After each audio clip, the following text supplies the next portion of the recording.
এবং ওই সময় সিম্পুর যারা দেখতো, যে যারা এখন বিয়ে থাকা করে বাচ্চা কাচ্চার বাবা মা হয়ে গেছে, বিষয়টা খুবই বিব্রতকর এবং খুব সেন্সিটিভ একটা বিষয়। আমার মনে হয় কি যে সিনেমা যার দেখতে ইচ্ছা করবে সে দেখবে, যার ইচ্ছা করবে না সে দেখবে না, এটাই।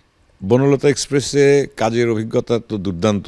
আমাদের সবার প্রিয় চঞ্চল চৌধুরী স্যারের আজকে জন্মদিন এবং স্যার চ্যানেল আইতে এসেছেন, কেমন লাগছে? চ্যানেলে যেহেতু যেটা লাইভ করে, এটা তো 2 দিন ঈদের জন্য বন্ধ ছিল, আজকে থেকে শুরু হলো, এখানে আমাকে ডেকেছে। এবং এই আশাটা প্রত্যেক বছরই আমার ওই 1 জুন আর কি, যেদিন জন্মদিন হয়, চ্যানেল আইতে এই দুপুরের এই প্রোগ্রামটাতে আমি অ্যাটেন্ড করি, তারা আমাকে ডাকে এবং তাদের সাথে দর্শকের সঙ্গে আর কি এই বিষয়ে, জন্মদিন এগুলো নিয়ে কথা বলি আর কি। এটা ভালো লাগে। একটা সাধারণ মানুষ হিসাবে এই অসাধারণ প্রাপ্তি, এটা আমাকে অনেক উদ্বেলিত করে। আমি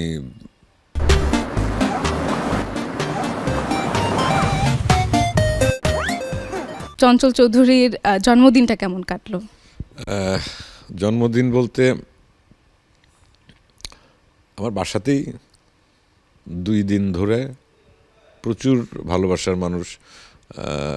আমি কাউকে অবশ্য বলিনি যে আমার বাসায় এসো, এটা তো বলার কথাও না। আমার জন্মদিন আমি তো আর বলবো না কাউকে যে এই আমার জন্মদিন আমাকে একটু উইশ করে যাও, ব্যাপারটা তা না। যার যার মতো করেই শেষে মনে রেখে, আমারই বন্ধুবান্ধব কলিগস যারা আছেন এই 2 দিন ধরে এসেছে। আর সবচেয়ে বড় যেটা, এখনও আমি কথাটা বলতেও আবেগতাড়িত হচ্ছি, যে সারা দেশের মানে অনেক অনেক দর্শক, আমার ভালোবাসার মানুষ, যারা আমাকে সোশ্যাল মিডিয়াতে, হোয়াটসঅ্যাপে বা ফেসবুকে, মেসেঞ্জারে প্রচুর, এবং তাদের সংখ্যা আমি আসলে এখন পর্যন্ত কাউন্ট করতে পারিনি, কিন্তু প্রত্যেকে যারা যারা আমাকে টেক্সট করেছেন, উইশ করেছেন, প্রত্যেককে আমি রিপ্লাই দেওয়া শুরু করেছি। মানে প্রথম 2 দিন তো ছিলাম, আজকে 3rd দিন এখানে এলাম, কিন্তু সবাইকে আমি আমার কৃতজ্ঞতা প্রকাশ করছি, ভালোবাসা জানাচ্ছি। এবং এই বয়সে এসে যদি বলি যে এখনও এত মানুষ ভালোবাসেন, তাদের ভালোবাসার জায়গায় আমাকে রেখেছেন এবং আমার কাজগুলোকে মনে রেখেছেন, বা ভবিষ্যতে তারা যদি এরকম মনে রাখেন, তাহলে পরে আমি মনে করি যে আমার যা কর্ম, আমার যে রাস্তায় আমি হাঁটার চেষ্টা করেছি, আমার জীবন সার্থক। কখনো কি কোনো ভক্তর কাছ থেকে স্পেশাল কোনো গিফট পাঠানো হয়েছে বা এরকম কিছু মনে পড়ে?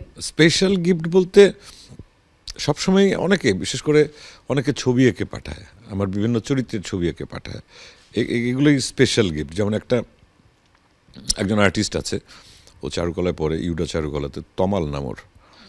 তা ও বহু বছর ধরে আমার নিজের ছবি আঁকে, পরিবারের বিভিন্ন মানুষের ছবি আঁকে, আমার বিভিন্ন চরিত্রের ছবি আঁকে, এবং বছরে 1-2 দিন করেও আমার বাসায় আসবে, এসে ছবিগুলো বাইন্ডিং করে আমার বাসায় এসে দিয়ে যায়। একবার 10টা 15টা 20টা করে ছবি, মানে প্রথমে সে আঁকে, সেই ছবিগুলো আঁকার পর বাইন্ডিং করে, তারপর সে একটা সিএনজি ভাড়া করে বা উবার ভাড়া করে এনে আমার বাড়িতে পৌঁছে দিয়ে যায়। এরকম এরকম ভালোবাসা। আমি ওকে একদিন বলেছিলাম যে তুমি কেন এটা করো, কেন? দাদা আপনাকে আমার ভালো লাগে, ভালোবাসি। এবং আমি যেহেতু ছবি আঁকাআঁকি করি, সেই জায়গা থেকেও আমার প্রতি তার একটা দুর্বলতা আছে, সব কিছু মিলেই।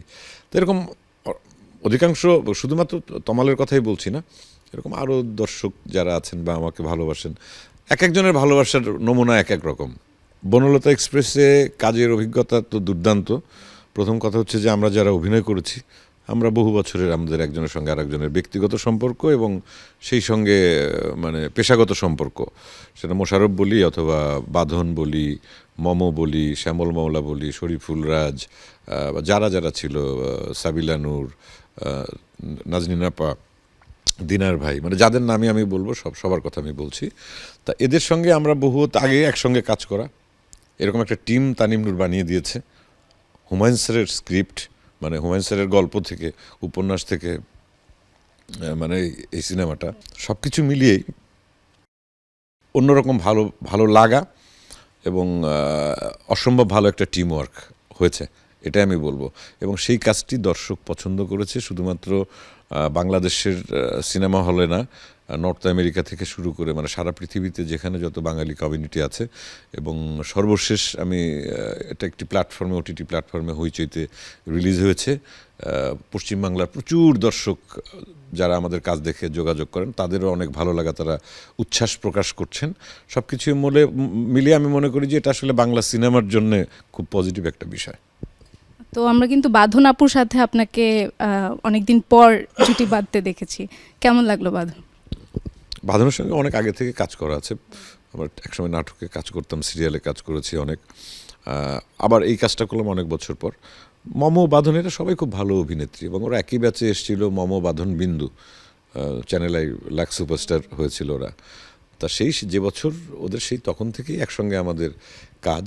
তো দীর্ঘদিন পর আবার বাঁধনের সঙ্গে কাজ করলাম, মমর সঙ্গে কাজ করলাম, খুব ভালো লেগেছে। ওরা খুব প্রত্যেকে খুব ভালো অভিনেত্রী।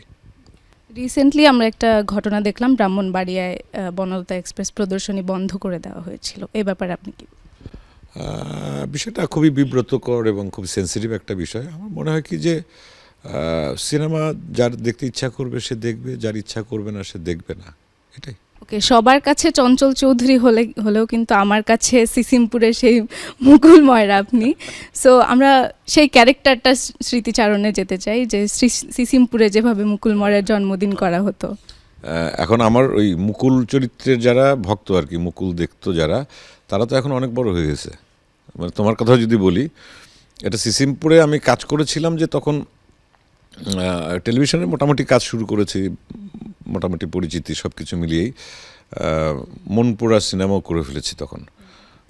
তা সিসিমপুর কর্তৃপক্ষ থেকে যোগাযোগ করা হলো এবং উদ্দেশ্যটা যে বাচ্চাদের শিক্ষামূলক একটা প্রোগ্রাম এবং খুব হিউজ মানে পপুলার একটা প্রোগ্রাম ছিল, বা এখন আছে বোধহয় সিসিমিস্ট্রি, পৃথিবীর বিভিন্ন দেশে এটার আছে। তা ওই সময় আমি খুব মজা পেতাম এই চরিত্রে অভিনয় যখন করতাম সিসিমপুরে। আমি তারপর সুমনা, মানে আমাদের রুনা খান, ও একটা সময় তো সুমনার সঙ্গে মুকুলের বিয়ে হয় আর কি, যাই হোক আর কি। তা ওই পাপেটগুলো, ইকরি, তারপর টুকটুকি, মানে সবগুলো পাপেটের সঙ্গে খুব, যারা যারা ওই পাপেটগুলো চালাতো, খুব ভালো বন্ধুত্ব হয়ে গেল আমাদের মধ্যে। এবং ওই সময় সিসিমপুর যারা দেখতো, যে বাচ্চা যে প্রজন্মটা দেখতো, এরকম তোমার মতো আমি অনেককে পেয়েছি যে যারা এখন বিয়ে থাকা করে বাচ্চা কাচ্চার বাবা মা হয়ে গেছে, কিন্তু আমাকে বলছে যে সিসিমপুরের মুকুল, এটা ভালো লাগে।